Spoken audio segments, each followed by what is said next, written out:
সুপ্রিয় দর্শক, যে যেখান থেকে দেখছেন সবাইকে স্বাগত জানাচ্ছি এনটিভির নিয়মিত আয়োজন আইএফএসি ব্যাংক এই সময়ে। দর্শক, রাজনীতিতে এই মুহূর্তে সবচেয়ে আলোচিত বিষয় বিএনপি চেয়ারপারসন ও সাবেক প্রধানমন্ত্রী বেগম খালেদা জিয়ার স্বদেশ প্রত্যাবর্তন। 4 মাস আগে চিকিৎসার জন্য লন্ডন গিয়েছিলেন তিনি। কাতারের আমিরের দেয়া এয়ার অ্যাম্বুলেন্সে আগামী মঙ্গলবার ঢাকায় ফিরছেন তিনি। তার এই ঢাকায় ফেরা এবং সমসাময়িক আরও কিছু গুরুত্বপূর্ণ বিষয় নিয়ে আমাদের আজকের এই সময় আলোচক হিসেবে রয়েছেন 3 জন। আমার ডানে রয়েছেন বিএনপির স্বেচ্ছাসেবক বিষয়ক সহ সম্পাদক আব্দুল কাদের ভূঁইয়া জুয়েল, এবং বাম পাশে রয়েছেন লেবার পার্টির চেয়ারম্যান ডাক্তার মোস্তাফিজুর রহমান ইরান, এবং তার বাইরে রয়েছেন নতুন রাজনৈতিক দল জাতীয় নাগরিক পার্টি এনসিপির যুগ্ম আহ্বায়ক এহতেশাম হক। আপনাদের 3 জনকে স্বাগত জানাচ্ছি আমাদের আজকের আয়োজনে। জুয়েল ভাই, আপনাকে দিয়ে আলোচনা শুরু করছি। বেগম জিয়া আপনাদের কাছে নিশ্চিতভাবে একটি আবেগের নাম। অনেকটা সুস্থ হয়ে তিনি ঢাকায় ফিরছেন। তার এই দেশে ফেরা বর্তমান রাজনৈতিক পরিস্থিতিতে কী প্রভাব ফেলবে বলে আপনি মনে করছেন? ধন্যবাদ জনি ভাই। এখানে মোস্তাফিজুর রহমান ইরান ভাই এবং এহতেশাম হক আমাদের সহ আলোচক দুজনকে স্বাগতম জানিয়ে আমি কথা শুরু করছি। আমি প্রথমেই শুকরিয়া আদায় করতে চাই মহান রাব্বুল আলামিনের। আলহামদুলিল্লাহ যে আমাদের চেয়ারপারসন, বাংলাদেশের সবচেয়ে জনপ্রিয় নেত্রী, 3 বারের সাবেক সফল প্রধানমন্ত্রী দেশনেত্রী বেগম খালেদা জিয়া দীর্ঘ 4 মাস চিকিৎসা শেষে বাংলাদেশের মাটিতে ফিরে আসছেন, স্বদেশের বুকে ফিরে আসছেন। দেশনেত্রী বেগম খালেদা জিয়ার এই সুস্থ হয়ে ওঠার সাথে সাথে বাংলাদেশের মানুষের মনে আবেগ এবং উৎসাহ উদ্দীপনার তৈরি হয়েছে। আমরা অতীতে দেখেছি যখন দেশনেত্রী বেগম খালেদা জিয়া বন্দী ছিলেন, বাংলাদেশের গণতন্ত্র বন্দী ছিল, বাংলাদেশের মানুষ নিজেদেরকে বন্দী মনে করত। দেশনেত্রী বেগম খালেদা জিয়া যখন অসুস্থ থাকতেন, পুরো বাংলাদেশ মনে হয় অসুস্থ হয়ে যেত। সেই প্রেক্ষাপট থেকে যখন চিকিৎসা শেষে উনি আসছেন, বাংলাদেশের মানুষের এবং জাতীয়তাবাদী দলের নেতাকর্মীদের মধ্যে প্রাণের সঞ্চার হয়েছে। আপনারা জানেন যে আমাদের মহাসচিব ইতিমধ্যেই যৌথ সভা করেছেন এবং যৌথ সভা করে আমাদের নেত্রীকে অভ্যর্থনা জানানোর জন্য প্রস্তুতি গ্রহণ করা হয়েছে।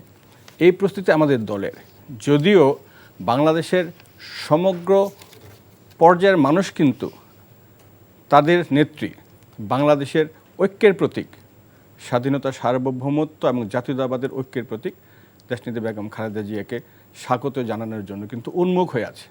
এবং আমরা দেখতে পাই, অতীতেও দেখতে পেয়েছি, যখনই দেশনেত্রী বেগম খালেদা জিয়া রাস্তায় এসেছেন, রাজপথে গিয়েছেন, জনতার স্রোত তার সাথে কিন্তু সব সময় চলমান ছিল। এবং সেদিনও বাঁধভাঙা জোয়ারের মতো মানুষের উচ্ছ্বাস এবং আনন্দ আমরা ইনশাল্লাহ এয়ারপোর্ট থেকে ওনার ফিরোজার বাসায় পর্যন্ত দেখতে পাবো। দেশনেত্রী বেগম খালেদা জিয়া ওনার শুরুটা কিন্তু সংগ্রামের মধ্যে দিয়ে। উনি ছিলেন একজন গৃহবধূ, কিন্তু যখন বাংলাদেশ স্বৈরাচারের কবলে, গণতন্ত্রহীন এবং বাংলাদেশের মানুষের অধিকারহীনতায় ভুগছিল, তখন কিন্তু দেশনেত্রী বেগম খালেদা জিয়া গৃহবধূ থেকে বাংলাদেশের মানুষের দাবি আদায়ের জন্য, গণতন্ত্রের জন্য, মানুষের আশা-আকাঙ্ক্ষা বাস্তবায়ন করার জন্য কিন্তু রাজপথে নেমে এসেছিলেন। এবং সেই 9 বছর উনি আপোষহীনভাবে লড়াই করেছিলেন এবং উনি রাজপথে থেকে লড়াই করেছেন। কোনো ধরনের ষড়যন্ত্র, কোনো ধরনের হুমকি কিন্তু দেশনেত্রী বেগম খালেদা জিয়াকে 1 সেকেন্ডের জন্য মানুষের অধিকার আদায়ের আন্দোলন থেকে পেছপা করতে পারেনি। আপনারা জানেন যে অতীতে যেই দলটা পালিয়ে গেছে, তারা কিন্তু আন্দোলনের পিঠে ছুরিকাঘাত করেছিল। 86 সেই নির্বাচনের কথা কিন্তু আমরা সকলেই জানি। যিনি আগের দিন চট্টগ্রামে বক্তব্য দিয়েছিলেন, এই নির্বাচনে যারা যাবে তারা জাতীয় বেঈমান হিসেবে পরিচয় লাভ করবে, পরের দিনই তিনি স্বঘোষিত জাতীয় বেঈমান হয়ে এরশাদ সরকারের স্বৈরাচারের সাথে হাতে হাত মিলিয়ে নির্বাচনে গিয়েছিলেন। অথচ দেশনেত্রী বেগম খালেদা জিয়া ওনার জায়গায় কিন্তু অটুট ছিলেন এবং ওনার এই আপোষহীনতার কারণে, ওনার এই সংগ্রামী ভূমিকার কারণে, মানুষের পক্ষে অবস্থান নেওয়ার কারণে কিন্তু বাংলাদেশের জনগণ ওনাকে আপোষহীন দেশনেত্রী হিসেবে উপাধি দিয়েছিল। তারপর ভাই, আমরা আওয়ামী লীগের যে শাসনামল প্রায় 16 বছরের টানা শাসনামল, গত 16 বছর, সেখানেও দেখেছি যে বিএনপি চেয়ারপারসন বেগম খালেদা জিয়া আপোষহীন অবস্থানে ছিলেন এবং অনড় ছিলেন। আপনার কাছে আলোচনা ফিরছি। এবার যেতে চাই ইরান ভাইয়ের কাছে। ইরান ভাই, দুই পুত্রবধূকে নিয়ে উনি দেশে ফিরছেন আগামী মঙ্গলবার। বিশেষ করে ডাক্তার জুবাইদুর রহমান, উনি 17 বছর পর দেশে ফিরছেন। এই দুই পুত্রবধূকে নিয়ে উনি দেশে ফিরছেন, এটি রাজনীতিতে কি বার্তা দিচ্ছে? ধন্যবাদ। আমি শুরুতেই এনটিভির সকল দর্শক শ্রোতাদেরকে শুভেচ্ছা এবং ধন্যবাদ জানাই। দেশনেত্রী বেগম খালেদা জিয়ার চিকিৎসা শেষে বাংলাদেশে আগমন, এটা বাংলাদেশের গণতন্ত্র, ভোটাধিকার এবং এদেশের শোষিত বঞ্চিত মানুষের জন্য একটা নতুন একটা খুশির খবর হিসাবে আমি মনে করি। কারণ আপনি জানেন যে আমরা দীর্ঘ 17 বছর বলবো, মইনু আহমেদের 2 বছর এবং খুনি হাসিনার 15 বছর, এই 17টি বছর আমরা প্রত্যক্ষভাবে বেগম খালেদা জিয়ার পাশে থেকে আমরা রাজনীতি করার, আন্দোলন সংগ্রামে ভূমিকা রাখার সুযোগ পেয়েছি।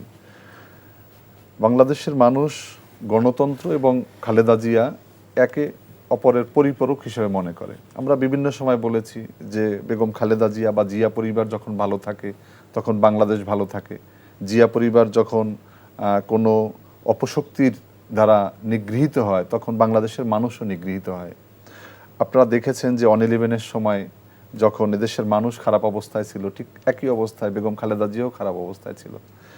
এই বেগম খালেদা জিয়ার সাথে কাজ করার ক্ষেত্রে এবং আমি আল্লাহর কাছে শুকরিয়া জানাই যে তার মতো একজন দেশপ্রেমিক, একজন সততা, নিষ্ঠা এবং যেই সাধারণ মানুষকে নিয়ে যিনি চিন্তা করেন, এমন একজন নেত্রীর সাথে আমরা কাজ করার সুযোগ পেয়েছি।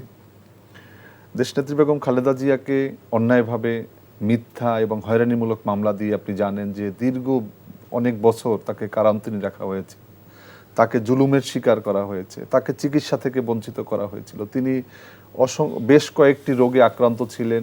আমরা বারবার দাবি জানিয়েছিলাম খুনি হাসিনা সরকারের কাছে তাকে বিদেশে চিকিৎসার জন্য, কিন্তু চিকিৎসার সেই সুযোগটুকু দেওয়া হয়নি। এই 5 তারিখের ছাত্র গণ অভ্যুত্থানের মধ্য দিয়ে যেই নতুন সরকার, অন্তর্বর্তীকালীন সরকার, তাকে বিদেশে যাওয়ার সুযোগ করে দিয়েছেন এবং তিনি এখান থেকে সেই রাষ্ট্রীয় বিমানে করে ওখানে গিয়েছেন, আবার সেখান থেকে আবার তাকে একইভাবে তাকে আবার বাংলাদেশে আসতেছেন। তো এটা আমাদের জন্য, আমরা মনে করি যে গণতন্ত্রকামী মানুষের জন্য একটা বিশাল একটা বার্তা এবং আগামী দিনে আমরা যে গণতন্ত্র প্রতিষ্ঠার যে স্বপ্ন দেখি, আমার বিশ্বাস বেগম খালেদা জিয়া আবার বাংলাদেশের রাষ্ট্র ক্ষমতায় আসবেন এবং তার হাত ধরে শহীদ রাষ্ট্রপতি জিয়াউর রহমানের যে উত্তরসূরি তারেক রহমানের হাত ধরে বাংলাদেশে আবার সেই গণতন্ত্র, মানবাধিকার, আইনের শাসন এবং একটা সমৃদ্ধ বাংলাদেশ আমরা গড়তে পারবো। আপনি জানেন যে আমরা বেগম খালেদা জিয়ার নেতৃত্বে আমরা 20-30 ভিশন আমরা জাতিকে আমরা শুনিয়েছিলাম। আমরা এরপরে 27 দফা দিয়েছিলাম তারেক রহমানের নেতৃত্বে। এহতেশাম, আমরা দুজন আলোচকের কাছ থেকে শুনছিলাম যে বিএনপি চেয়ারপারসন বেগম খালেদা জিয়ার যে ত্যাগ, গণতন্ত্রের জন্য যে দীর্ঘ সংগ্রাম, এনসিপি তার এই ভূমিকাকে কীভাবে মূল্যায়ন করে? আচ্ছা, মূল্যায়নটা প্রথমে ধন্যবাদ জুয়েল ভাই এবং ইরান ভাইকে, এবং শুভেচ্ছা দর্শক যারা এই প্রোগ্রাম দেখছেন আর কি। মানে মূল্যায়নটা এরকম যে ultimately Begum Khaleda Zia, thanks to জুলাইয়ে যে গণ অভ্যুত্থান হয়েছে, যে গণ অভ্যুত্থানে ছাত্র জনতা বের হয়ে আলটিমেটলি শুধু বেগম খালেদা জিয়া না, যিনি আপসহীন নেত্রী, পুরো দেশটাকে আলটিমেটলি একটা ফ্যাসিস্টের কবল থেকে রক্ষা করেছে। আমাদের আজকের আলোচনার আসলে হয়তো বিষয় হতে পারতো যে যারা রক্ষা করেছে, যেমন ওখানে হাসনাত আবদুল্লাহর মতো মানুষ যার উপর ন্যাক্কারজনক হামলা হয়েছে, যে আসলে কেন, যে যারা আলটিমেটলি 17 বছরের যে রশনল যে জাতাকলে পৃষ্ঠ হচ্ছিল জাতি, ইনক্লুডিং বেগম খালেদা জিয়া, তাকে যে রক্ষা করলো, তার যে অন্যতম যে নায়ক হাসনাত আবদুল্লাহর উপর কেন এ ধরনের আক্রমণ হলো। আমি আশা করব আমার যে সহ আলোচক যারা আছেন, জুয়েল ভাই এবং ইরান ভাই, সেটার প্রতিবাদ রেজিস্টার করবেন। এবং আপনার প্রোগ্রাম কিন্তু এটাও হতে পারতো যে আসলে আমরা জানি দুজন কিন্তু অ্যারেস্টেড হয়েছে এবং দুজনই আলটিমেটলি লীগের সাথে জড়িত। বেগম খালেদা জিয়ার যে প্রত্যাবর্তন, উনি যে চিকিৎসা নিয়ে ব্যাক আসছেন, এটা মিশ্র প্রতিক্রিয়া আমাদের। কারণ বেগম খালেদা জিয়া শুধু একজন বিএনপি নেত্রী না, পুরো দেশের মানুষ ওনাকে শ্রদ্ধা করে, ওনার আপসহীনতার কারণে, গণতন্ত্রের প্রতি ওনার কমিটমেন্টের কারণে। কিন্তু আজকে দুঃখ ভরে বলতে হচ্ছে যে আলটিমেটলি বেগম খালেদা জিয়ার যে মূল্যবোধটা, সেই মূল্যবোধটা কিন্তু ওনার যে দলের যে কার্যক্রম, সেগুলোতে প্রতিফলিত হচ্ছে না। বিএনপি কেন এখনো বলছে না বেগম খালেদা জিয়া থেকে শুরু করে 4,500 5,000 এর মতো বিএনপির নেতাকর্মীকে হত্যা করা হয়েছে আওয়ামী লীগের মাধ্যমে, কিন্তু এই বিএনপি এখনো পর্যন্ত একটা কর্মসূচি দিচ্ছে না যাতে আওয়ামী লীগের মতো দল যাতে এই দেশে গণতান্ত্রিক প্রক্রিয়া অংশগ্রহণ করতে না পারে। সেজন্য আমার দুঃখ হচ্ছে বেগম খালেদা জিয়ার জন্য, যে বেগম খালেদা জিয়া পুরো জীবন উনি আপোষহীনভাবে গণতন্ত্রের জন্য লড়াই করে গেছেন।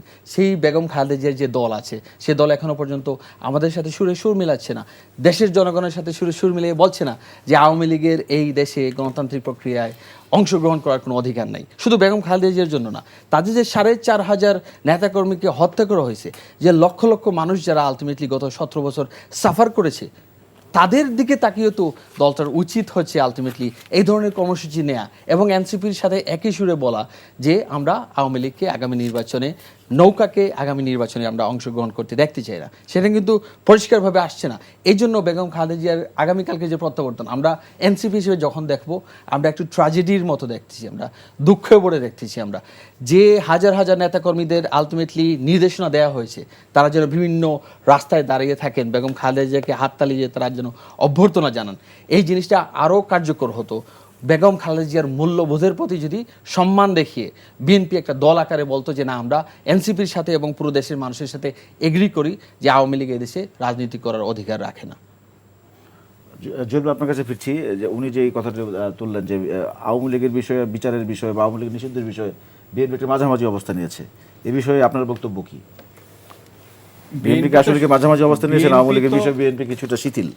বিএনপি সবচেয়ে বেশি সাফারার। এই 17 বছরে বিএনপির উপর সবচেয়ে বেশি জুলুম এবং নির্যাতন হয়েছে। এবং আপনি জানেন যে এই 2 বছর তত্ত্বাবধায়ক সরকার, যেটিও শেখ হাসিনা বলেছিল তাদের আন্দোলনের ফসল, মহিউদ্দিন ফখরুদ্দিনের সেই সরকার, এবং এই সরকার কিন্তু বিএনপির উপর সবচেয়ে বেশি স্টিমরোলার চালিয়েছে। আমাদের নেত্রী, দেশনেত্রী বেগম খালেদা জিয়াকে বন্দী করেছে। শুধু তাই নয়, দেশে যে বিরাজনীতিকরণের শুরু কিন্তু তখন থেকেই। বাংলাদেশের প্রায় প্রত্যেকটি সাংবিধানিক প্রতিষ্ঠানকে ভেঙে ফেলে দেশে যে বিরাজনীতিকরণের শুরু, সেটা কিন্তু সেখান থেকে। এই তারপরের 15 বছর কিন্তু আমাদের উপর সবচেয়ে বেশি জুলুম এবং নির্যাতন হয়েছে। আমাদের প্রায় 700-র অধিক নেতাকর্মীকে গুম করা হয়েছে। আমাদের প্রায় এহতেশাম ভাই যে কথাটা বলছেন যে প্রায় 4,500-এরও বেশি নেতাকর্মীকে হত্যা করা হয়েছে এবং 60 লক্ষ মামলা দেওয়া হয়েছে আমাদের বিরুদ্ধে। পঙ্গু জুলুম নির্যাতনের কথা বলতে গেলে এক একটা ইতিহাসে এক একটা করুণ পরিণতির দিকে গিয়েছে আমাদের নেতাকর্মীদের। আমরা বিএনপি সবার আগে শেখ হাসিনার বিচার চেয়েছে এবং আমরা বলেছি যে শেখ হাসিনার বিচার দ্রুত করতে হবে। আমি এর আগেও একটি অনুষ্ঠানে বলেছি যে শেখ হাসিনাকে বিচার করতে হবে, বিদ্যমান আইনে যদি বিচার করা সম্ভব না হয়, প্রয়োজনে আইনের সংশোধন যদি করতে হয়, সে ব্যাপারেও কিন্তু সকল দল একমত পোষণ করবে এবং সহায়তা করবে। তাদের রাজনীতি করার অধিকার আছে। আমাদের যে বিষয়টি, কিন্তু আমরা কিন্তু দৃশ্যমান বিচারের বিষয় কোনো ব্যক্তি অপরাধের বিচারের পাশাপাশি দল মানে সংগঠন হিসেবে আওয়ামী লীগের বিচারও তারা যাচ্ছে। আমরা আমাদের পার্টির পক্ষ থেকে যে বিষয়টা বারবার স্পষ্ট করেছে পার্টির মহাসচিব সহ জাতীয় নেতৃবৃন্দ বলছে যে আমরা বিচার চাই এবং বিচার প্রক্রিয়া দ্রুত করা হোক। এবং প্রত্যেকটি ইন্ডিভিজুয়াল, শেখ হাসিনা থেকে শুরু করে যারাই অপরাধের সাথে জড়িত এবং অপরাধের সহযোগী, সে ব্যক্তি রাজনৈতিক হোক অথবা অন্য কোনো শ্রেণী পেশার মানুষ হোক, প্রত্যেকের বিচারের আওতায় আনতে হবে এবং বিচার দ্রুত কার্যকর করা উচিত। এবং এই দ্রুত কার্যকর যদি করা হয় বা করা হতো, আজকে যে ঘটনাটি ঘটেছে আমরা আমাদের জায়গা থেকে অবশ্যই নিন্দা জানাই।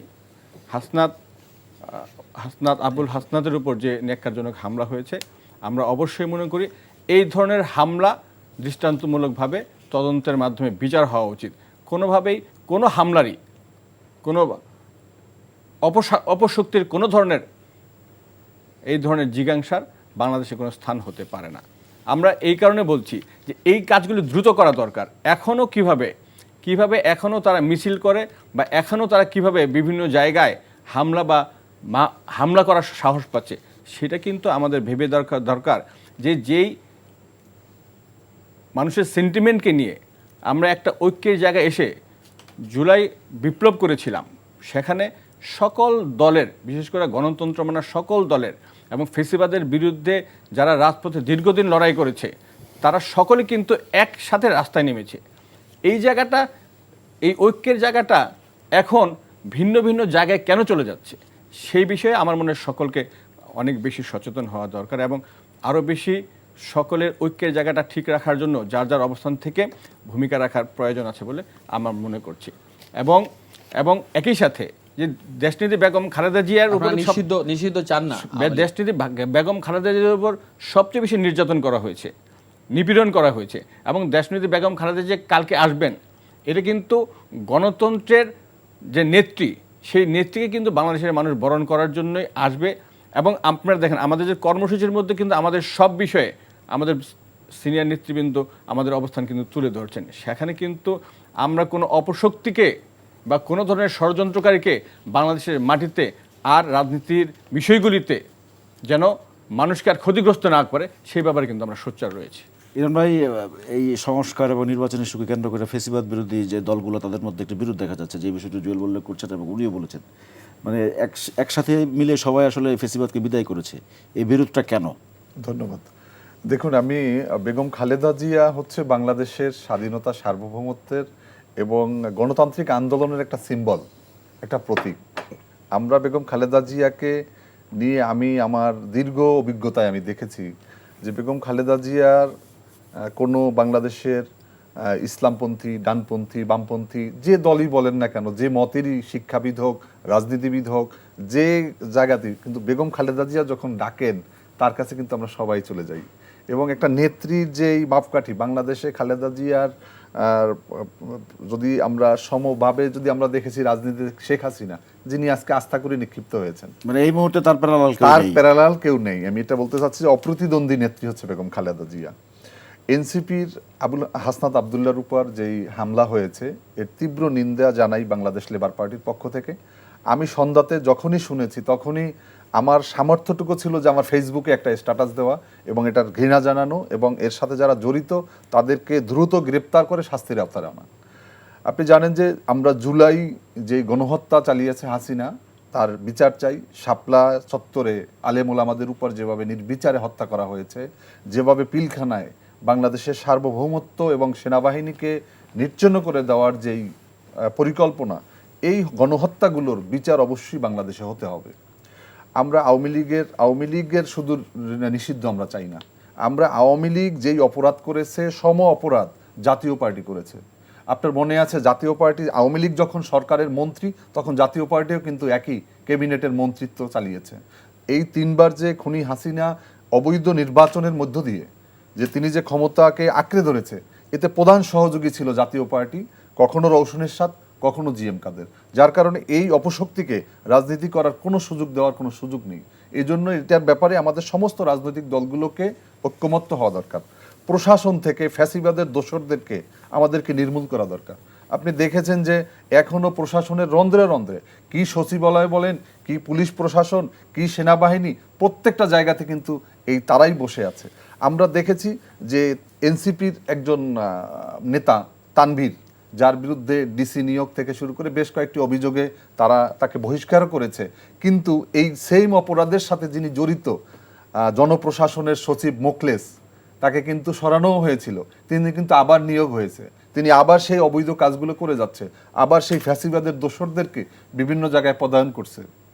কেন হচ্ছে এই বিষয়গুলো দেখার যে দায়িত্ব যাদের, আমরা যাদেরকে উপদেষ্টা মণ্ডলীতে নেওয়া হয়েছে, আমরা শুধু ডক্টর মোহাম্মদ ইউনূসের ব্যাপারে আমাদের কোনো কম্প্রোমাইজ নেই। তিনি একজন অপ্রতিদ্বন্দ্বী এবং আমাদের এই সময়ে আমাদের একটা এই অন্তর্বর্তীকালীন সরকারের তাকে আমরা শ্রদ্ধা, তাকে আমরা সমর্থন, সমস্ত দল, বিএনপি বলেন, জামাত বলেন, লেবার পার্টি, এনসিপি, আমরা সবাই তার ব্যাপারে আমার। কিন্তু তিনি যাদেরকে নিয়োগ দিয়েছেন উপদেষ্টা পরিষদে, বেশ কিছু বিতর্কিত লোক আছেন, যারাই তারেক রহমান সাহেবের মেরুদণ্ড ভাঙায় যাদের ভূমিকা ছিল অন-11-এ, তারা আজকে এই ক্ষমতায় আছে। দলগুলোর মধ্যে আমি বলছি যে 1 নম্বর হচ্ছে যে আমরা 5 তারিখ পর্যন্ত কিন্তু আমরা সবাই এক কাতারে ছিলাম, কি বিএনপি, কি জামাত, কি লেবার পার্টি, সমস্ত দল মতের শক্তি আমরা কিন্তু 5 তারিখ পর্যন্ত সমস্ত দেশনায়ক তারেক রহমান এখান থেকে কয়েক হাজার কিলোমিটার দূরে থেকে আমাদেরকে নির্দেশনা দিয়েছেন। আমরা 2 তারিখ, 3 তারিখ, 4 তারিখ, শুধু এই 17 বছর নাই, শুধু এই যে এই ছাত্র জুলাইয়ের আন্দোলনে যারা সম্মুখ সারিতে ছিলেন, আমরা বিএনপির নেতৃত্বে আমরা কোথাও ব্যানার ফেস্টুন নিয়েছিলাম না, কিন্তু আমাদের সমস্ত জনশক্তি নিয়ে আমরা কিন্তু রাজপথে ছিলাম এবং সেখানে আমাদের কোনো সমস্যা হয় নাই। সমস্যা হয়েছে আমাদের 5 তারিখের পরে। আজকে আমাদের বিভিন্ন যে সমস্ত প্রধান দলগুলো রয়েছেন তারা এক একজনে এক এক ধারাতে চলা শুরু করেছেন, কিন্তু আমাদের বিপদও কিন্তু আমরা দেখছি। আজকে যে হাসনাতের উপরে যে হামলা, আমি মনে করি যে ফ্যাসিবাদের যেই শক্তি তারা কিন্তু আস্তে আস্তে কিন্তু মাথাচাড়া দিয়ে ওঠার চেষ্টা করছে। তারা বিভিন্নভাবে তারা কিন্তু আমাদের রাজনীতিতে আবার মূলধারায় ফিরে আসার জন্য চেষ্টা করছেন। আপনি দেখেছেন যে খুনি হাসিনা তিনি বারবার বিভিন্ন ভিডিও কনফারেন্সের মাধ্যমে তিনি উস্কানি দিচ্ছেন, তিনি বাংলাদেশে আসার অনেকভাবে চেষ্টা করছেন। আজকে রাজপথে আওয়ামী লীগ মিছিল করার মতো সাহস পাচ্ছে আমাদের এই দলগুলোর ভিতরে বিভিন্ন মতৈক্যর কারণে, বিভিন্ন মতান্তরের কারণে। কিন্তু আমি মনে করি যে আমাদের একটা জায়গাতে আজকে ঐক্যমত হওয়া দরকার, যে আওয়ামী লীগের রাজনীতি, জাতীয় পার্টির রাজনীতি নিষিদ্ধের ক্ষেত্রে আমাদের সবাই একমত হওয়া দরকার। আমাদের পিলখানা হত্যাকাণ্ড, জুলাই হত্যাকাণ্ড, শাপলা চত্বরের হত্যাকাণ্ড, এই বিচারগুলো মুস্তাফিজুর রহমান ইরান, আপনার কাছে আবার আলোচনা ফিরবো। এহতেশামের কাছে যেতে চাই। এহতেশামুল হক, যে যে রাজনৈতিক দলগুলোর মধ্যে বিরোধ, এই বিরোধটা আসলে কেন, এবং একই সাথে এই বিরোধ বা নিরসনে, কিংবা আমরা যদি বলি যে ওই আগামী দিনের দেশ পুনর্গঠন এবং ঐক্যের রাজনীতি ধরে রাখতে বেগম খালেদা জিয়াকে কী ভূমিকায় দেখতে চায় এনসিপি? বেগম খালেদা জিয়ার ব্যাপারে তো বললাম, বেগম খালেদা জিয়ার আগামীকালকে যে প্রত্যাবর্তন নিয়ে আসছেন, সব থেকে বড় উপহার হতে পারতো বেগম খালেদা জিয়ার দল থেকে, বা বেগম খালেদা জিয়ার যে দল বিএনপির যে ভারপ্রাপ্ত চেয়ারম্যানের পক্ষ থেকে, যে আলটিমেটলি ওনার মায়ের উপর যে অত্যাচার হয়েছে, ওনার দলের যে 700 মানুষ যে গুম হয়েছে, ওনার দলের যে 4,500 নেতাকর্মী খুন হয়েছে, ওনার দলের নেতাকর্মী যে 60 লক্ষ মামলা দিয়ে হয়রানি করা হয়েছে, সংস্কার এবং নির্বাচন ইস্যুতে সেই দলের ব্যান চাওয়া, সেই দলের ব্যান চাওয়ার মতো সৎ সাহস এখনো পর্যন্ত বিএনপির মতো দল বা নেতাকর্মীদের কেন হচ্ছে না, সেটা প্রশ্নের বিষয়। আমি ধন্যবাদ জানাতে চাই ইরান ভাইকে, যে উনি বলছেন যে নিষিদ্ধ করার আয়োজন করা প্রয়োজন। ইরান ভাই এর সাথে উল্লেখও করেছেন যে এনসিপির একজন কেন্দ্রীয় সদস্যের বিরুদ্ধে যে অভিযোগ যে আলটিমেটলি অব্যাহতি পেয়েছে, কিন্তু ইরান ভাই হয়তো এটাও মেনশন করতে পারতেন যে বিএনপির অন্তর্কোন্দলের কারণে 87 জন মানুষ অলরেডি নিহত হয়েছে। ঠিক আছে, সেটা আমরা পাশে রাখলাম।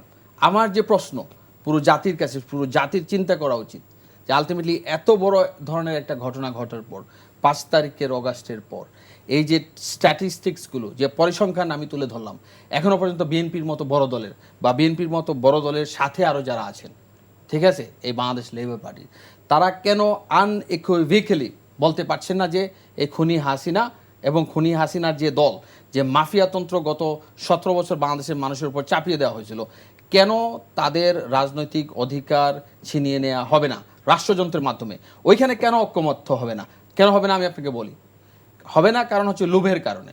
হবে না কারণ রাজনীতি হয়ে গেছে আপনার, আলটিমেটলি রাজনীতি হয়ে গেছে একটা প্রেক্ষাপট যেখানে গিয়ে আমি রাষ্ট্রের সম্পদ আমাকে লুট করতে হবে। না হয় কেন একটা দল, আপনি চিন্তা করেন, একটা দল যার 700 জন মানুষ গুম হয়ে গেছে, অনেক বিধবা আছেন যার স্বামী কোথায় গিয়েছে, নিহত হয়েছে না এখনো বেঁচে আছে এখনো জানে না, 4,500 মানুষ যাদের 4,500 পরিবার যাদের হত্যা করা হয়েছে, সেটা হওয়ার পরও জুয়েল ভাই যখন গত 4 মিনিট কথা বললেন, জুয়েল ভাই বলতে পারেন নাই আনইকুইভ্যালি যে আমরা চাই আওয়ামী লীগের রাজনীতি এই দেশে নিষিদ্ধ করা হোক। ইলিয়াস আলী সাংগঠনিক সম্পাদক ছিলেন বাংলাদেশ জাতীয়তাবাদী দলের, তার ওয়াইফ রাজনীতি করছেন লুনা রুশদি, উনি কি কম্পিট করবেন নৌকার এগেনস্টে? উনি কি চান, বা অন্যান্য আরও যারা আছেন গুমের ভিকটিম বা যারা হত্যা করা হয়েছে তাদের পরিবার কি গিয়ে এই দল যদি দাবি না করে যে ধানের শীষের এগেনস্টে নৌকা থাকার কোনো অধিকার নাই? কারণ গণতান্ত্রিক যত নর্ম আছে, যত ধারণা আছে, সব কিছু আওয়ামী লীগ ধ্বংস করে দিয়েছে। তারপরও কেন জুয়েল ভাই, কেন তারেক রহমান, বা কেন এই দলের যে এত নেতাকর্মী, তো আগামীকালকে দেখবেন ঢাকাতে যে লক্ষ লক্ষ নেতাকর্মী বেরিয়ে আসছে, তাহলে কেন তারা দাবি করতে পারবে না এই 700 জন যারা গুম হয়েছে, এই 4,500 যারা নিহত হয়েছে, যাদেরকে হত্যা করা হয়েছে, এই 60 লক্ষ মানুষ যাদের বিরুদ্ধে মামলা করা হয়েছে, সেই দলের বিরুদ্ধে সেই দলকে নিষিদ্ধ করা হবে, এটা কেন বিএনপি আনইকুইভ্যালি বলতে পারবে না? সেই প্রশ্নটা সবার করা উচিত। জুয়েল ভাই, জাতীয় ঐক্যমত্য কমিশনের পক্ষ থেকে একটি ঐক্য প্রচেষ্টা চলছে, দলগুলোর সাথে আলোচনা করছে এবং আগামী 15 দিনের মধ্যে তারা যে জাতীয় সনদ তৈরি হবে সেটি একটা প্রাথমিক খসড়া তৈরি করবেন। এবং যেটি আলোচনা আছে যে বিএনপির কিছু কিছু মৌলিক বিষয়ে বিএনপি ঐক্যমত্যে দ্বিমত করার কারণে আসলে এই সনদ তৈরিতে একটু হয়তো বিলম্ব হতে পারে, বিএনপি একমত হচ্ছে না, যেগুলো আসলে ম্যাটার করে, বিশেষ করে সংবিধান সংস্কার ইস্যুতে বিএনপি একমত হতে পারছে না। এই বিষয়ে আসলে আপনার দলের বক্তব্যটা কি? বিএনপি যে ঐক্যমত্য কমিশনের সাথে যতগুলি বৈঠক করেছে সেখানে কিন্তু অধিকাংশ বিষয়ে কিন্তু বিএনপি একমত পোষণ করেছে। কিছু কিছু বিষয়ে বিএনপি তাদের আংশিক সংশোধনীয় দিয়েছে, কিছু কিছু বিষয়ে বিএনপি দ্বিমত পোষণ করেছে। এখানে আসলে যে বিষয়গুলি দরকার সেটি হলো, আমরা বলেছি যে নির্বাচন ব্যবস্থা সংস্কারের জন্য যে বিষয়গুলি দরকার সেটিকে আগে প্রাধান্য দেওয়া উচিত। কারণ বাংলাদেশের মানুষের মূল দাবি বিচারের পাশাপাশি একটি গণতান্ত্রিক নির্বাচন, যে নির্বাচনের আকাঙ্ক্ষা থেকেই কিন্তু এই জুলাই বিপ্লব হয়েছে। এবং গত 3টি যে নির্বাচন হয়েছে, যে নির্বাচনে বাংলাদেশের মানুষ ভোট দিতে পারে নাই, আগের রাতে ভোট হয়েছে, দামি নির্বাচন হয়েছে, সেগুলো কিন্তু হয়েছে। আমি এহতেশামের ওনার একটি কথা বলতে চাই, যে দেখেন চিফ অ্যাডভাইজার কিছুদিন আগে একটা বক্তব্য দিয়েছে যে জনগণ যদি চায়, জনগণের উপর উনি ছেড়ে দিচ্ছেন কাউকে নিষিদ্ধ করা বা না করার বিষয়টি। আমরা বলতে চাই যে সরকার উদ্যোগ গ্রহণ করুক, সরকারই তো এটা আসলে মূল দায়িত্ব। আপনার সরকারকে বলেন, সরকারের এটা মূল দায়িত্ব। আমরা তো বিচারের কথা বলছি, আমরা সবচেয়ে বেশি সাফারার, আমরা সবচেয়ে বেশি মজলুম। আমরা তো চাই বিচারের মাধ্যমেই সব কিছু সমাধান হয়ে যাক এবং আইনি প্রক্রিয়ার মধ্যে দিয়ে হোক, এবং জনগণ তাদেরকে প্রত্যাখ্যান করুক এবং এই জনগণের কাঠগড়ে তাদেরকে দাঁড়া করানো হোক। আমরা তো বাংলাদেশের গণমানুষের রাজনীতি করি এবং এই গণমানুষের আকাঙ্ক্ষার জায়গাটা যেহেতু আমরা ধারণ করি, আমরা কিন্তু এই মানুষের ঐক্যের জায়গাটা সে জায়গায় রাখতে চাই যেটা গণমানুষ এবং বাংলাদেশের মানুষ ধারণ করে। আপনি দেখেন যে এই যে ঐক্যমত কমিশনের যে বিষয়গুলি আছে, কিছু কিছু বিষয় আমার কাছে মনে হয়েছে যে এগুলো আরও পর্যালোচনা করার দরকার আছে।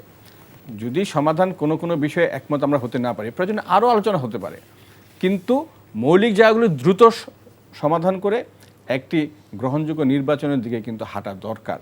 সেটির এই নির্বাচনের বিষয়গুলি পরিষ্কার হচ্ছে না বিধায় কিন্তু দলগুলির মধ্যে ঐক্য এবং কিছু কিছু বিষয়ে মানে সমন্বয়হীনতা যেটা রাজপথে আসতেছে, এবং এই রাজপথে আসার কারণেই কিন্তু আপনারা খেয়াল করবেন যে বিভিন্ন ধরনের উপসর্গ আমরা দেখতে পাচ্ছি। নির্বাচিত সরকার এই বিলম্বের যে সময়টা, এই সময়টি কিন্তু বিভিন্ন ধরনের জায়গা থেকে আপনারা দেখবেন যে বিভিন্ন ধরনের উস্কানি হবে, এবং প্রশাসনের ভিতরেও আমি এক ধরনের ঢিলাঢালা ভাব লক্ষ্য করছি।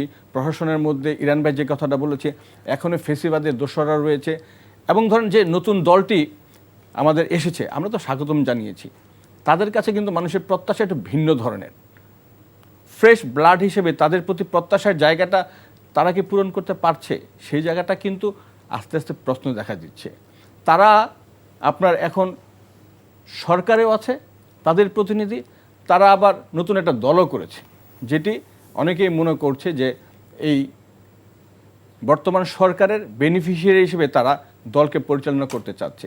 এবং আপনি দেখেন যে যদিও তারা বহিষ্কার করেছে, কিন্তু তাদের উপদেষ্টাদের এপিএস এবং উপদেষ্টাদের সাথে অনেকেই কিন্তু অনেক ধরনের কাজের সাথে সম্পৃক্ত হচ্ছে, যা বর্তমান জেনারেশনের কাছে মানুষ কিন্তু প্রত্যাশা আসলে করে না। একই সাথে আপনি দেখেন যে যদিও তারা বলছে যে তার নলেজে ছিল না, আপনার একজন উপদেষ্টার বাবা উনি কিভাবে একটা ঠিকাদারি প্রতিষ্ঠানের লাইসেন্স নিলেন, এবং লাইসেন্স নেওয়ার পর যদিও উনি বলেছেন ওনার অজ্ঞতাস্বরে হয়েছে, কিন্তু আমাদের কাছে প্রশ্ন কি যে এই বিষয়গুলো যখন মিডিয়ার সামনে আসার আগে কি উনি জানতেন না? যদি নাই জেনে থাকেন, এরকম একটা পদে থাকার পর ওনার ফ্যামিলি মেম্বাররা বা ওনার শুভাকাঙ্ক্ষীরা কে কোথায় কোন কাজের সাথে সম্পৃক্ত হয়ে যাচ্ছেন, এটা ওনাদের আরও সচেতনভাবে জানার দরকার আছে। এবং এই বর্তমান যে দলটি নতুনভাবে এসেছে আমাদের এনসিপি, তাদের কাছ থেকে আমরা প্রত্যাশা করব যে নিউ জেনারেশনের মধ্যে যেন যে মেধা, প্রজ্ঞা এবং সততার জায়গাটা আছে, সেই জায়গাটা ধরে রাখা কিন্তু সময়ের দাবি।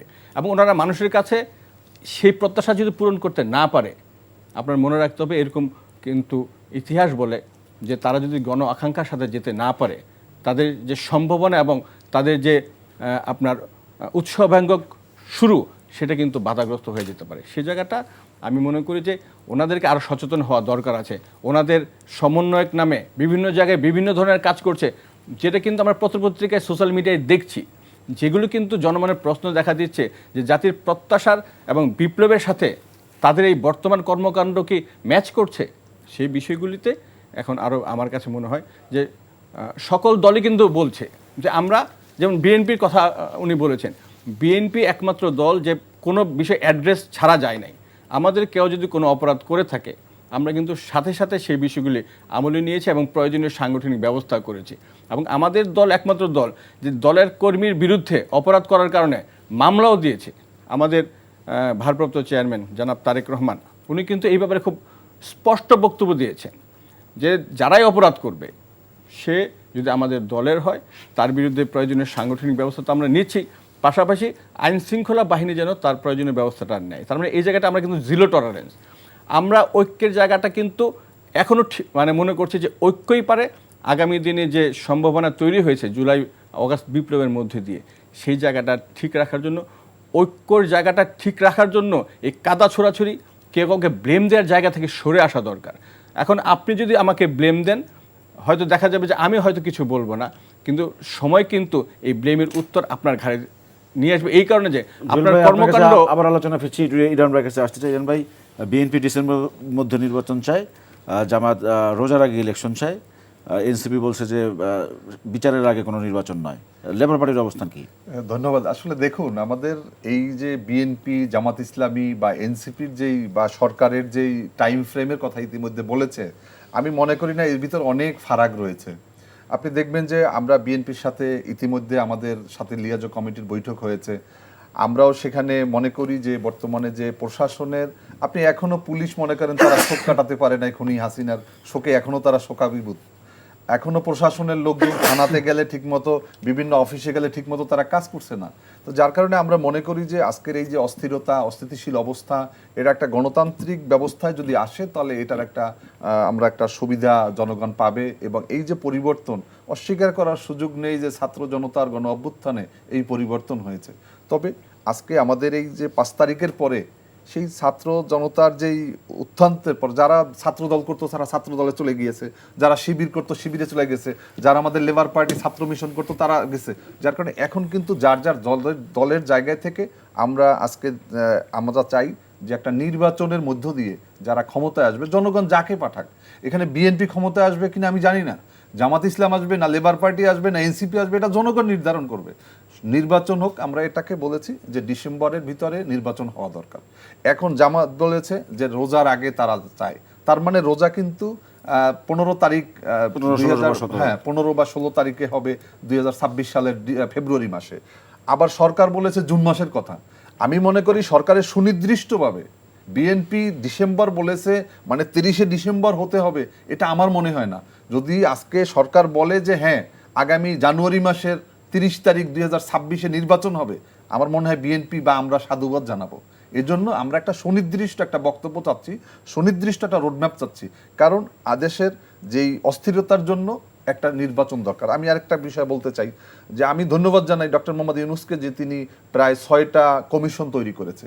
কিন্তু এই যে আমাদের ভাই এনসিপির যারা সংস্কার, তাদের কোটা বিরোধী আন্দোলনের থেকে শুরু করে তারপরে বৈষম্য বিরোধী আন্দোলন, এক পর্যায়ে আমরা বিপ্লবের রূপ নিয়েছি, কিন্তু তখন কিন্তু তারা কিন্তু কেউ রাজনীতিতে আসেন নাই যখন আমরা এই রাষ্ট্র মেরামতের 31 দফা আমরা জাতির সামনে উপস্থাপন করেছি। আমরা কিন্তু 31 দফার ভিতরে এখানে 6টা কমিশনের কথা বলেছি। দেশনায়ক তারেক রহমান কিন্তু 1 নম্বর যে জায়গাটা সেখানে বলেছে জনগণের গণতান্ত্রিক অধিকার পুনঃপ্রতিষ্ঠার লক্ষ্যে সংবিধান সংস্কার কমিশন গঠন। প্রথমেই কিন্তু আমরা সংবিধান সংস্কারের কথা বলেছি। এবং আজকে যে নির্বাচনের কথা আমরা বলছি, সেই নির্বাচন হওয়ার পরে আমরা সর্বপ্রথম এই 31 দফা সনদ এটাকে আমরা কার্যকর করব। এটা আমাদের জাতির সামনে অঙ্গীকার। আমরা এই জন্য মনে করি যে এই সংস্কারের জন্য 8 মাস গিয়েছে এবং যেই সংস্কার আমাদের সামনে দিয়েছে, আমরা ঐক্যমত্য কমিশনের সাথেও কথা বলেছি। ঐক্যমত্য কমিশন অনেক বড় বড় এই যে সংবিধান সংস্কারের জন্য 1177 পাতা তারা প্রস্তাব করেছে। এখানে জনপ্রশাসনের জন্য 209 পাতা। কিন্তু এই যারা সংস্কার করবে, সরিষার ভিতরেই তো ভূত নিহিত। এখন যাদেরকে নিয়োগ দেওয়া হচ্ছে সবই দেখা গেছে বিভিন্ন মন্ত্রীর পিএস এপিএস, তারা বিভিন্ন ধরনের সুবিধাভোগী। এর জন্য আমি মনে করি যে একটা রাজনৈতিক পরিবর্তনের মধ্য দিয়ে যারাই নির্বাচিত হবে তারা সত্যিকারে যারা গণতন্ত্রকামী তাদেরকে তারা ওইভাবে পুনর্বাসন করে তাদেরকে নিয়োগ করে একটা গণতান্ত্রিক সমাজ, একটা বৈষম্যহীন একটা সমাজ প্রতিষ্ঠার জন্য এগিয়ে যাবে। সব দলই আসলে নির্বাচনের কথা বলছে, আপনাদের সুনির্দিষ্ট কোনো টাইম ফ্রেম নেই। আপনারা তো যেহেতু দল গঠন করছেন, আপনারা তো নির্বাচনে যাবেন, জনগণের মুখোমুখি হবেন, জনগণের ভোটও মাধ্যমে আপনাদের ক্ষমতায় আসতে হবে। আপনারা কেন সুনির্দিষ্টভাবে রোডম্যাপ চাচ্ছেন না? জি, আসলে এই যে রাজনীতির যে ব্যাপারটা, আই থিঙ্ক এটা লজ্জাজনক। মানে আপনাদের তো প্রস্তুতির প্রয়োজন আছে, প্রস্তুতির প্রয়োজন আছে না? যাওয়ার জন্য আমাদের রাজনীতির লক্ষ্য হওয়া উচিত যে আমরা সেবা করতে চাই। সেবা করতে গিয়ে আমাদের হয়তো ক্ষমতা পাবো, তখন মানুষ হয়তো আমাদের ক্ষমতায় বসবে। কিন্তু প্রত্যেকটা দল দেখবেন ব্যস্ত যে আমি ক্ষমতায় যেতে চাই, ক্ষমতায় যেতে চাই। এই নর্মটা আলটিমেটলি সবাই নিশ্চয়ই ক্ষমতা যাওয়ার জন্য নির্বাচনে অংশ নিচ্ছে না। আমরা কোন ক্ষমতা, আপনারা নির্বাচন করবেন, কিন্তু নির্বাচনের জন্য প্রস্তুতির জন্য তো একটা রোডম্যাপ থাকা উচিত। হ্যাঁ, এখানে নুয়ান্স আছে, যে আলটিমেটলি যে নুয়ান্সটা হচ্ছে এটা, যে আমরা বলছি না আমরা ক্ষমতার জন্য রাজনীতি করি, আমরা বলছি আমরা জনগণের সেবা করতে চাই। জনগণের সেবা করার জন্য যে গণতান্ত্রিক প্রক্রিয়া আছে, সেই প্রক্রিয়ায় আমরা অংশগ্রহণ করলে আমরা আলটিমেটলি দায়িত্ব পাবো। এখানে শব্দগুলো হচ্ছে সেবা, দায়িত্ব, ক্ষমতা না। কিন্তু বর্তমানে আমাদের দেশের রাজনৈতিক সংস্কৃতিতে যেটা হয়ে গেছে, আমি ক্ষমতায় যেতে চাই, ক্ষমতায় গিয়ে আমি শাসন করতে চাই, যেগুলো আপনারা দেখবেন। আমি দুই একটা কথার উত্তর দিতে হবে। আমার বড় ভাই জুয়েল ভাই মানে সুন্দর করে বলেছেন যে আলটিমেটলি নির্বাচনের আকাঙ্ক্ষা থেকে জুলাই হয়েছে। নির্বাচনের আকাঙ্ক্ষা থেকে জুলাই হয়নি। ফেব্রুয়ারিতে বা জানুয়ারিতে এই গত ইলেকশন হওয়ার পর আলটিমেটলি বিএনপি এবং সবাই কিন্তু গিভ আপ করে ফেলছিল। এই হাসনাত আবদুল্লাহ, মাহফুজ আলম, নাহিদ ইসলাম এরা দাঁড়ানোর কারণে আলটিমেটলি এই ফেসিবাদী হাসিনা পতন না ঘটনা গেছে। আমাকে এটা শেষ করতে হবে। তো প্রত্যাশা যেটা জুয়েল ভাই প্রত্যাশার কথাও বললেন, আমরা 2 মাস বয়সে একটা দলের কাছে যে প্রত্যাশার প্রতিফলন কিন্তু আপনি পেয়েছেন। জুয়েল ভাই বলছেন যে একজন উপদেষ্টার বাবার নামে লাইসেন্স নেওয়া হয়েছিল। এই উপদেষ্টার এতটুকু রাজনৈতিক সংস্কৃতির কতটুকু পরিবর্তন আসছে দেখেন, যে সে অ্যাডমিট করেছে যেটা ভুল হয়েছে, এটা কনফ্লিক্ট অফ ইন্টারেস্ট হতে পারে, এটা সাবমিট করা হয়েছে। তার বাবার বয়সী বিএনপির নেতাকর্মী আছেন যারা আজকে দিনে বিশ্বম্বরপুর উপজেলা, বিশ্বম্বরপুর সুনামগঞ্জ জেলার, যেখানে হাটের ইজারা নেয়ার জন্য আলটিমেটলি পরে যখন ইউএনের পদত্যাগ দাবি করেছিল সাধারণ জনতা, সেখানে গিয়ে বিএনপির লোকেরা হামলা করেছে। এই হচ্ছে এই যে রাজনৈতিক সংস্কৃতিতে শুধু নির্বাচনের দাবির আকাঙ্ক্ষা থেকে জুলাই আগস্টের অভ্যুত্থান হয়নি, নির্বাচন তো যে আকাঙ্ক্ষা থেকে হয়েছে সেই আকাঙ্ক্ষার কতটুকু বাস্তবায়ন হলো, সেই আকাঙ্ক্ষার বাস্তবায়নের জন্য তো আমরা চাচ্ছি। সেই আকাঙ্ক্ষার বাস্তবায়ন হচ্ছে প্রথমে আপনাদের মূল্যায়ন কি এই 9 মাসে কতটুকু বাস্তবায়ন হলো? গণতন্ত্রের পথে বাংলাদেশের সবথেকে বড় যে বাধা, সবথেকে বড় যে অন্তরায়, সেটা হচ্ছে শেখ হাসিনা এবং আওয়ামী লীগ। আমরা বলছি গণতন্ত্রের সেই বাধাকে প্রথমে আপনারা সমূলে উৎপাটন করার জন্য ঐক্যমতে পৌঁছান। এখনো পর্যন্ত জুয়েল ভাই বলতে পারে নাই। এবং বাংলাদেশ লেবার পার্টি উনি যেভাবে দেশ অঙ্গ সংগঠন, আমি শিওর না, আমি বাংলাদেশের রাজনীতি হইতে পারে যে বাংলাদেশ লেবার পার্টি হচ্ছে বাংলাদেশ জাতীয়তাবাদী দলের একটা অঙ্গ সংগঠন কিনা আমি জানি না, ঠিক আছে, হয়তো একসাথে আপনারা ইয়ে করেছেন আন্দোলন। এবং জুয়েল ভাই একটা জিনিস মেনশন করেছেন যে দলের শৃঙ্খলা নিয়ে আসা। আমরা দেখেছি আলটিমেটলি কত ধরনের কিভাবে বলবো যে মানুষকে মিসলিড করা হয়েছে। শামা উবায়েদের যে আসন, সেখানে আপনাদের কৃষক দলের নেতা, সেখানে অন্তর্কোন্দলে মারামারি হয়ে একজন মারা গেছেন। মারা যাওয়ার পর আলটিমেটলি শামা উবায়েদ এবং ওই নেতাকে দল থেকে অব্যাহতি দেওয়া হয়েছিল। এই শামা উবায়েদ আজকে রাশিয়ান অ্যাম্বাসেডারের সাথে গিয়ে দেখা করেছেন। সো এইগুলো জনগণকে কত আইওয়াশ দেবেন? এখন ফেসবুকের জামানা, ইউটিউবের জামানা, জানে মানুষ সিনসিয়ারলি কারা আসলে ভূমিকা রাখছে। তবে আমি জুয়েল ভাই এবং যে ইরান ভাই তাদের যে ওয়েল উইশ, যেটা যে 2 মাস বয়সী দলের উপর তাদের যে এত আশা আকাঙ্ক্ষা, মনে হয় যে তাদের দলে কোনো ইয়াং ছেলেপুলে যারা আছে তাদের প্রতি তাদের কোনো আকাঙ্ক্ষা নাই। তারা অলরেডি হাত ধুয়ে ফেলেছেন যে তারা চাঁদাবাজি ছাড়া জানতে চাচ্ছিলাম যে আলোচনা এক পর্যায়ে শেষ পর্যায়ে 1 মিনিটের মধ্যে বলবো। জি, আমি বলতে চাচ্ছিলাম যে আজকে যেই আপনারাই বলেছেন যে ডক্টর ইউনূস বলেছে আমাকে ছাত্ররা বসিয়েছে, আপনারা যাকে বসালেন বা আমরা যাকে সমর্থন দিয়েছি, তিনি যাদেরকে নিয়োগ দিলেন, আমরা তো সবাই ফ্যাসিবাদ মুক্ত বাংলাদেশ গড়তে চাই, কিন্তু তিনি যে ফ্যাসিবাদের দোসরদেরকে এই উপদেষ্টা পরিষদে নিয়োগ দিলেন, এবং এখনো আমি আপনাকে বলতে পারবো মিনিমাম 8 জন উপদেষ্টা নাম বলতে পারবো যারা সরাসরিভাবে খুনি হাসিনার দোসর এবং তার দ্বারা সুবিধাপ্রাপ্ত।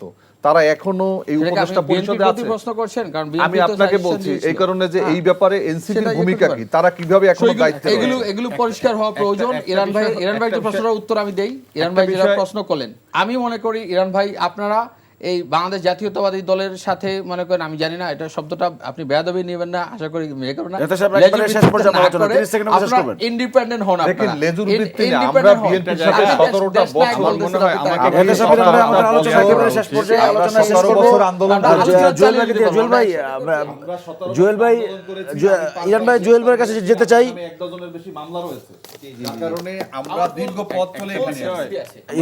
ইরান ভাই এতেশাম, আমাদের আলোচনা একেবারে শেষ পর্যায়ে। জুয়েল ভাই, আপনাকে দিয়ে আলোচনা শেষ করব। শেষ প্রশ্ন, মে দিবসে একটি আপনাদের সমাবেশ ছিল, শ্রমিক সমাবেশ।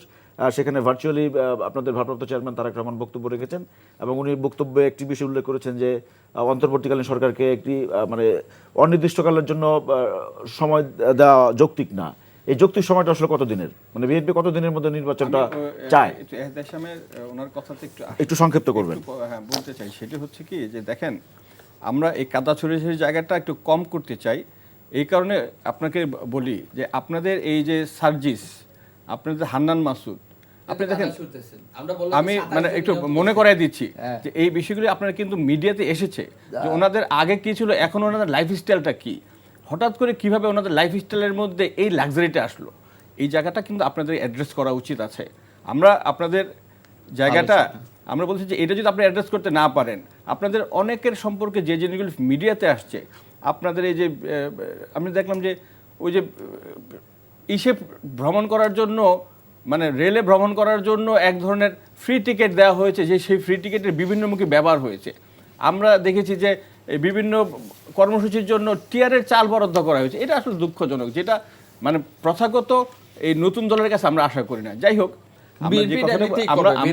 আমরা যেটা বলতে চাই সেটা হচ্ছে কি যে আমরা আসলে দেখেন, 30 সেকেন্ডে শেষ করতে পারবেন যে যৌক্তিক সময়ের কথা বলেছেন। যৌক্তিক সময় আপনি দেখেন, যদি সরকারের সদিচ্ছা থাকে, প্রয়োজনীয় সংস্কার ইচ্ছা করলে 3 মাসের মধ্যে ফেলা সম্ভব। এবং আমরা যে বলছি যে ডিসেম্বরের মধ্যে অবশ্যই নির্বাচন করা সম্ভব। এবং এই বিষয়ে বাংলাদেশের কিন্তু আপনি নির্বাচন কমিশনের বক্তব্য দেখেন, নির্বাচন কমিশন কিন্তু বলছে তারা নির্বাচন করার জন্য রেডি, প্রয়োজনীয় কাজগুলি তারা কিন্তু অলরেডি অনেক দূর এগিয়ে ফেলেছে। এখন শুধু সিদ্ধান্ত গ্রহণের বিষয়। এই সিদ্ধান্ত গ্রহণের জায়গাটা আপনি দেখেন, এনসিপি যে তাদেরকে ডিকটেট করে আসছে যে না এইটা তারা এইভাবে করতে পারবে না, এক ধরনের প্রেশার তৈরি করতে যাচ্ছে, যেটা কিন্তু এখানে নতুন করে অনৈক্যের জায়গাটা তৈরি করছে। আমরা এটাই চাই যে আসেন ঐক্যের জায়গাটা ঠিক রাখেন।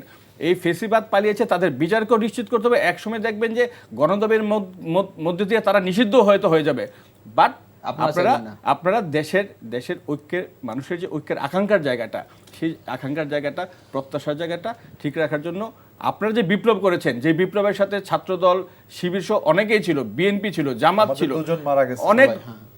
অনেক দল ছিল, তারা সকলের যে আকাঙ্ক্ষার জায়গাটা আপনারা মিসলিড হতে দিয়েন না, ধন্যবাদ, সুবিধা দিয়েন না। অশেষ ধন্যবাদ আব্দুল কাদের ভূঁইয়া, জুয়েল, মোস্তাফিজুর রহমান ইরান, এহতেশাম হক আমাদেরকে সময় দেওয়ার জন্য। দর্শক, এরই সাথে শেষ করছি আমাদের আজকের আয়োজন এই সময়। শুভরাত্রি, সবাই সুস্থ থাকবেন, শুভরাত্রি।